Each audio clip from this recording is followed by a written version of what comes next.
Okay, we're live. Hello, guys. Welcome to third year anniversary, our third AMA on Coinstore. So, just want to welcome Eli. Before we do the introductions, I just want to introduce myself. I'm the regional manager for Coinstore, and been with Coinstore for nearly 2 years. So it's been some exciting journeys, going through from the beginning stage and coming up to this point of our third year anniversary. And while I'm being here, I want to mention our promo code, which will be $3,000 worth of USDT given for people who are commenting and asking questions. And also, the first 100 participants can claim up to 50,000. Sorry, 50,000. That would be amazing. $50 worth of USDT future credit. Okay, we'll show you how to get in through that. There will be some information sent out to the team to the users who utilize the question side of things. So let's just try and get in. If I want to get you to introduce yourself, Eli, and what you do, and also the company brief, if that's okay. Yeah, sounds good. Thanks for having me, by the way. Thank you. Thank you for Happy coming. holidays. My name's Eli. I'm the community lead at the Arbitrum Foundation.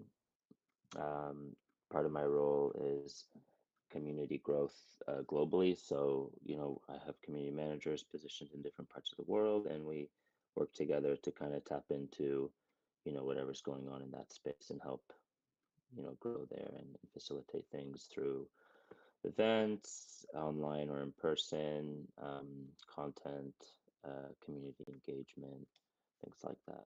Be developers or users or um, infrastructure things. And then I also have quite a deep hand in the gaming side of things in the Arbitrum ecosystem. So, working with projects that are launching games either natively on Arbitrum or migrating or integrating. And I'll do things like live streams, AMAs, just talk about strategy and ways to succeed better in our ecosystem. That's kind of like the simple explanation of my gig here. Okay. Obviously, there's always a lot of moving parts. Anyone at the foundation uh, can have a hand in governance and DAO related things, as that's kind of our one of our biggest mandates at the foundation.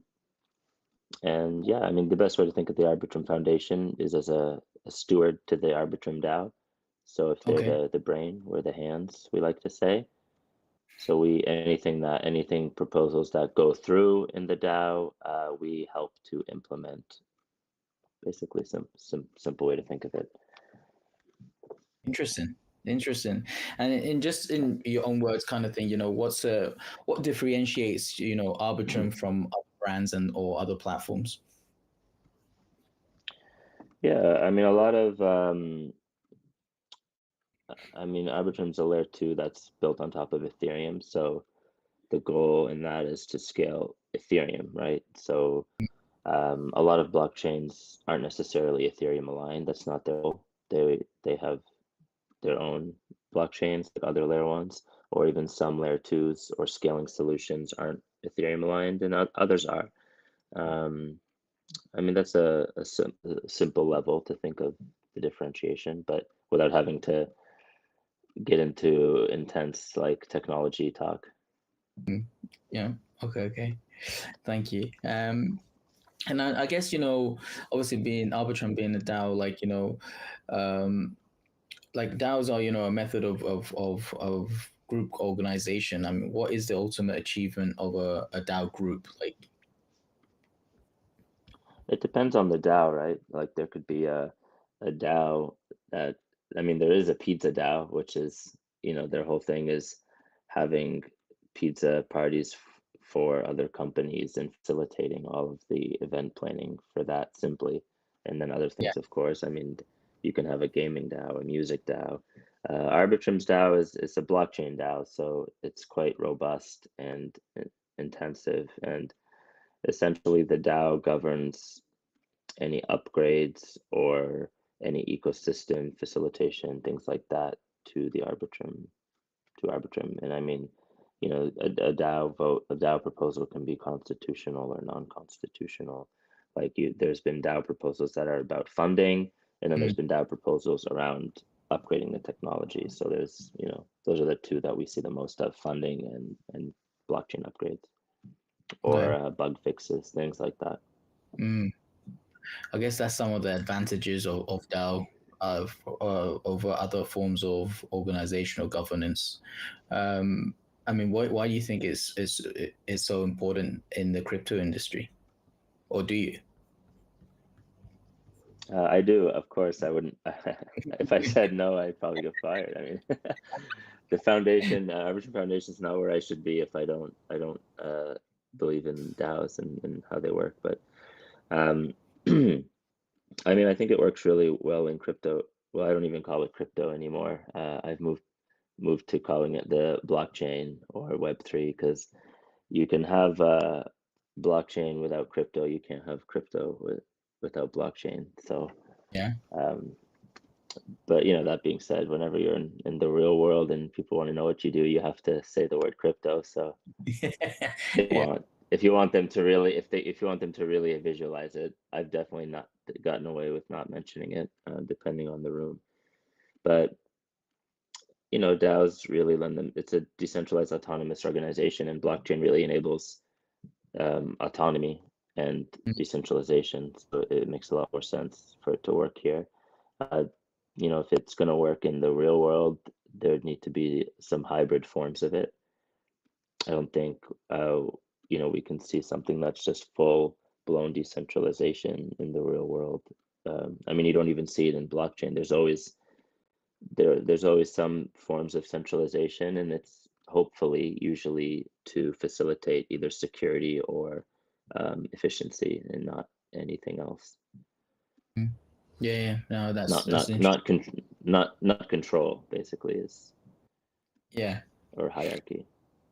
Yeah, I mean, many moons ago, I did a little project of a ledger system off chain for an oil and gas company, tracking components, which was a ledger system, but it was off chain, and it was my first insight into blockchain, you know, which was very interesting, and that's how I got into the whole world of crypto, you know. So you know, it's very Right. interesting, you know, how technology is so important into this thing.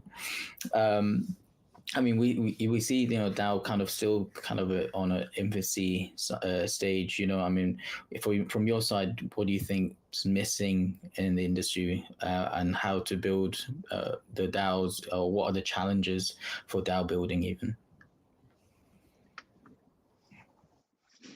Um, I mean, some of the things that are a bit of a pain point, I guess, is tooling, like DAO infrastructure tooling. So, you know, apps and Mm. tools to facilitate using and interacting with the DAO.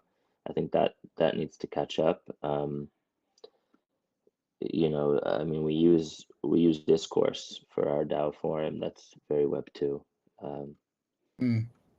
Thankfully, you know, there's a project like Tally, which we use for on-chain voting, and they're really great to work with. They even built out a custom dashboard for the Security Council elections, and they're always willing to work with us and others to, you know, create anything custom to make the process easier. But we need more than them, so hopefully that's something we'll see more of in the next year or two. Um, and then I guess like speed. And Mm. there are certain times, let's say somebody makes a proposal on the forum, and they need feedback before they want to go to a temperature check vote on Snapshot, and they've waited for a while but still don't have enough feedback to feel confident about taking it to a vote. And then when they finally decide, okay, we're gonna go to a vote, we've addressed some of the feedback, and then if a bigger delegate jumps in last second, who has a lot of voting power, and says, I don't like this part of your proposal, can you give more information on this? Then they have to go right back to the drawing board. So those are some of the pain points I've seen from you know, people trying to propose things is just kind of timeline barriers.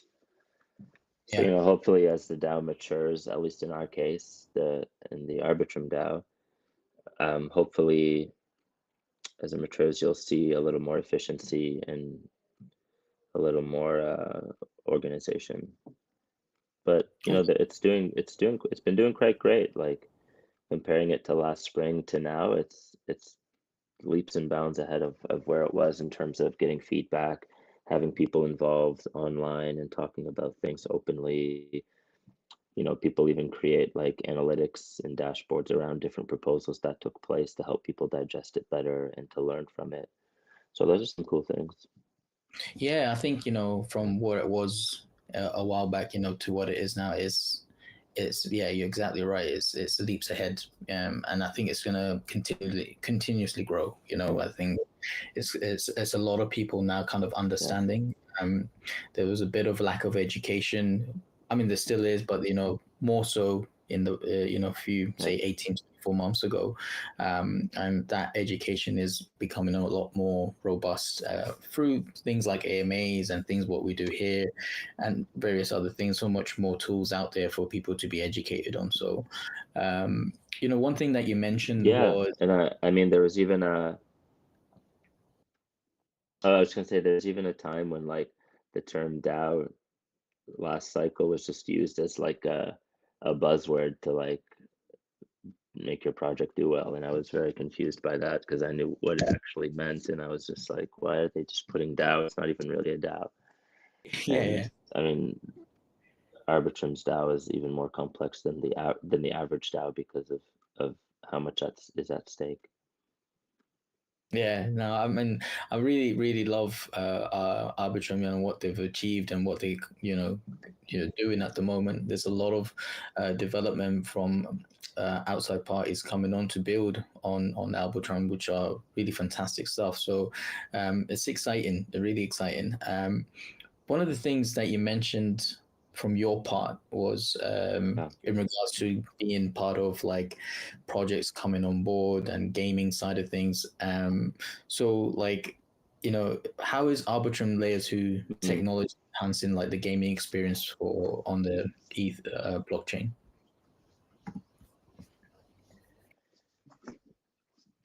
So I mean, there's a couple of products to consider. There's Arbitrum One, which is an optimistic rollup Mhm. technology. There's Arbitrum Nova, which is a antitrust technology, and then there are orbit chains. And orbit chains can be built theoretically on top of Arbitrum using Arbitrum One technology or Arbitrum Nova technology. Um, so we've seen projects build on Arbitrum One with gaming, usually if they don't have a lot of on-chain transactions, because Mhm.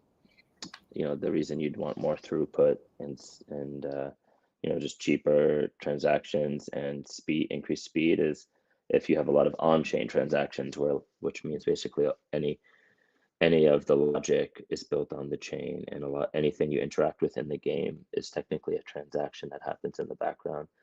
And I mean, to Mhm. do that successfully, you need account abstraction, which will allow the game to cover the fees of those interactions, and also having the player ideally not being aware of this blockchain interruption. So Arbitrum Nova kind of facilitates that a lot more than Arbitrum One. So any on-chain games we've seen use Nova, and then we've even seen some projects go as far as to make an orbit chain, have their whole ecosystem with their own native gas token for scaling their gaming infrastructure or creating a space for games to scale using the technology. Okay, that's really interesting. Are there any examples of gaming projects that are currently on Arbitrum that you have worked with, or you should get everyone to check out?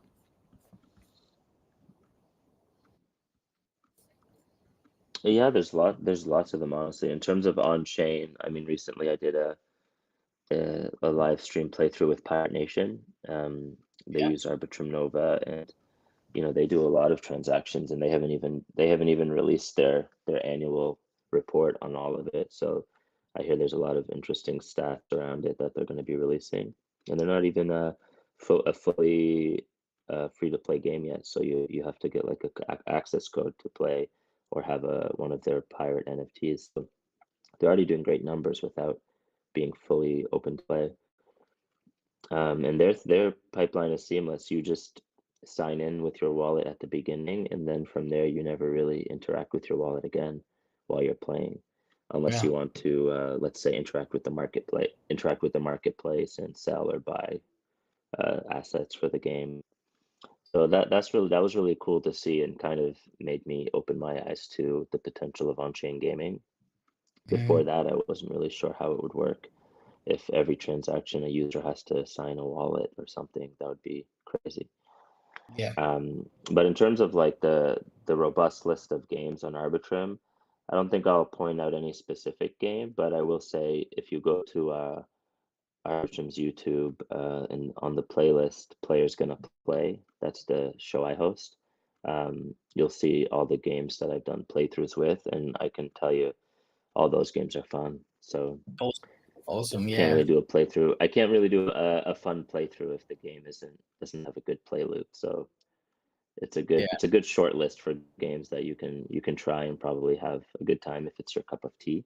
You can Yeah. also go to the Arbitrum portal, which you can find on arbitrum.foundation or arbitrum.io, and you can on the portal you can filter by games, and you'll find a bunch as well.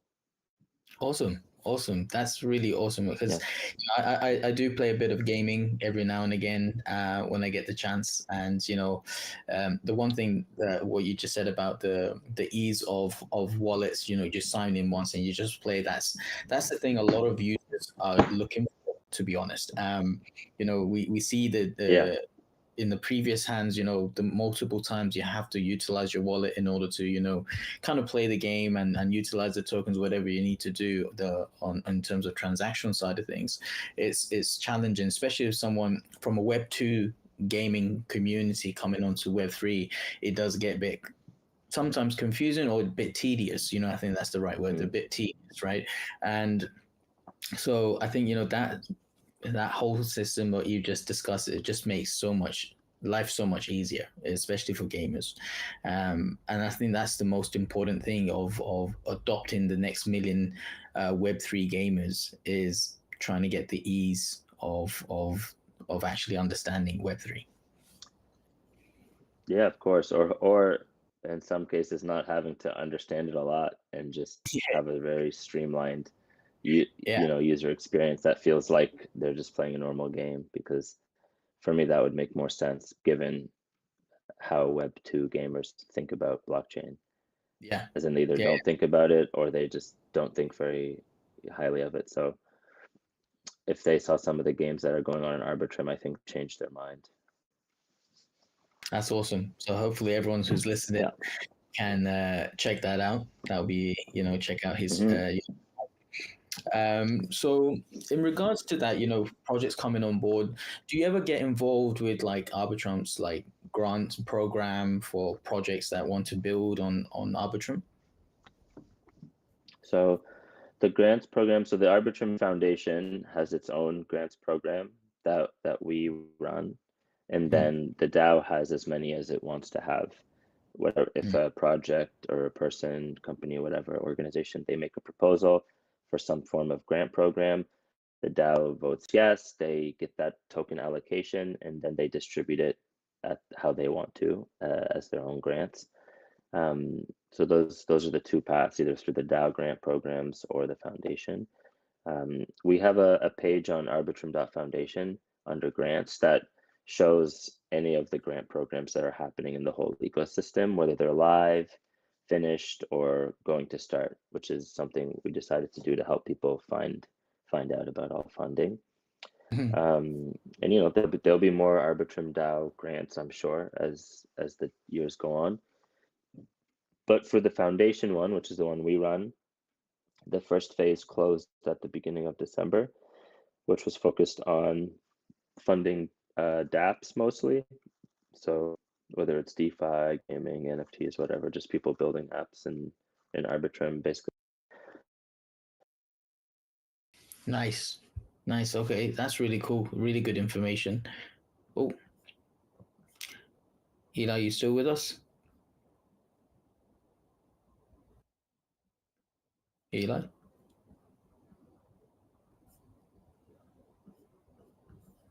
Bear with us, folks. I think we're just having a bit of a technical glitch here.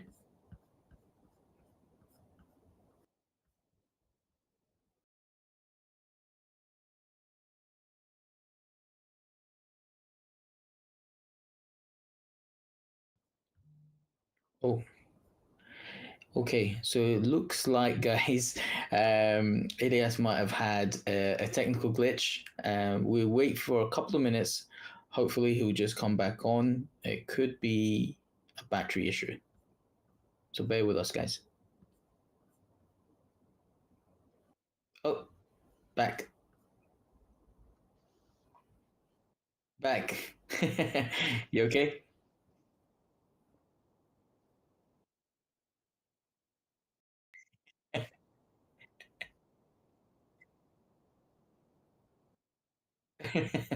No worries.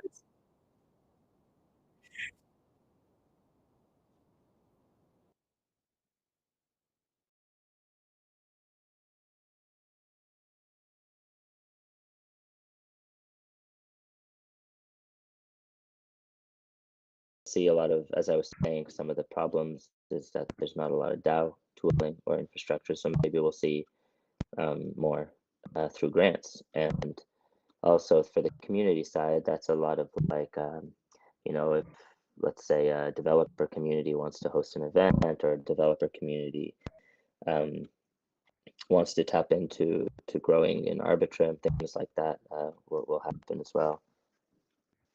Yeah, that's really interesting.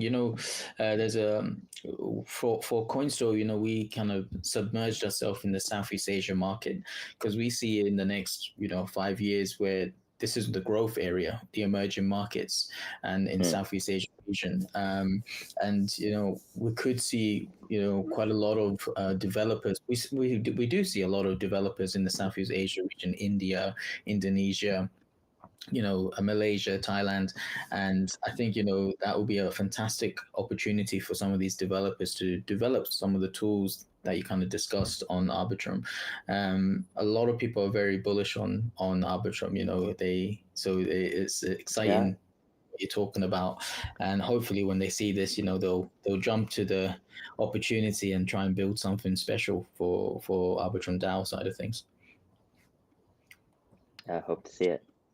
Yeah. And so from your sides, do you have any suggestions to Coinstore? Like, what should Coinstore do to support DAO development? Is there something that you've seen or done in the past with exchanges that, we could do something similar to kind of support that? I can't say I've seen exchanges, or at least like centralized exchanges, get too involved. I mean, Uniswap did their own grant program through the DAO. So I mean, if that's something you guys wanted to participate in, you could, propose something to the DAO to fund DAO related initiatives, and it could have nothing to do with what you guys do as an exchange. It could just be you guys wanting to get involved in the ecosystem. So that's the beauty of it. It's whatever the will of the DAO is what will happen. Yeah. Okay, cool. Thanks. And Yeah. from I mean, maybe to get more specific on an example there, let's say, I mean, your exchange has people can hold ARB on it. Let's say that you find a way to propose to the DAO to have it so if they're holding it on your exchange, they can still vote on the proposals through the exchange, like to have voting power. yeah, And that's that's interesting. like just a random example. Yeah, something to explore. Something to explore. Potential. Yeah. Um, and there's only a few days left in the year, right? So Hmm. for you, what do you think the next trend that you're looking into for next year, what is getting you excited? Alpha. um, I'm a pretty simple person in this space. I like to invest mostly my time as Mhm. opposed to anything else. But I would definitely say just like pay attention to gaming in the Yeah. blockchain. I think it's only getting started, and what we saw last cycle wasn't really sustainable, which was the what's it play to earn narrative. I think that clearly didn't work in that way at least. And I also think it's not what gamers are super focused on anyway. I think you're going to see a different approach to it. So yeah, gaming is one thing I'd mention. I mean, I feel like NFTs haven't gone anywhere. And what I mean by that is they're here to stay. So we're going to see different narratives around that, like with IP, I think, and then Yeah. RWAs are quite the buzzword I'm seeing a lot. So we'll see what happens. I'm along for the ride. Yeah, I think everyone's kind of along for the ride, and it's a Yeah, wave that we're kind of jumping onto, and we don't know where the wave's gonna land or how high it's gonna go, but we're on there, and we're riding it as yeah. best as You possible. just gotta ride it and be safe every step of the way because Yeah, it'll all just blow up in your face if you're not safe and secure about what you do yeah, in this space. It's absolutely. pretty brutal like that. Yeah, I mean, Great autonomy comes with great responsibility. Good. I like that. I like that. Yeah, You know, so I think having this conversation with you, I think it kind of opens up with more of an understanding of Arbitrum, and the foundation and the DAO side of things.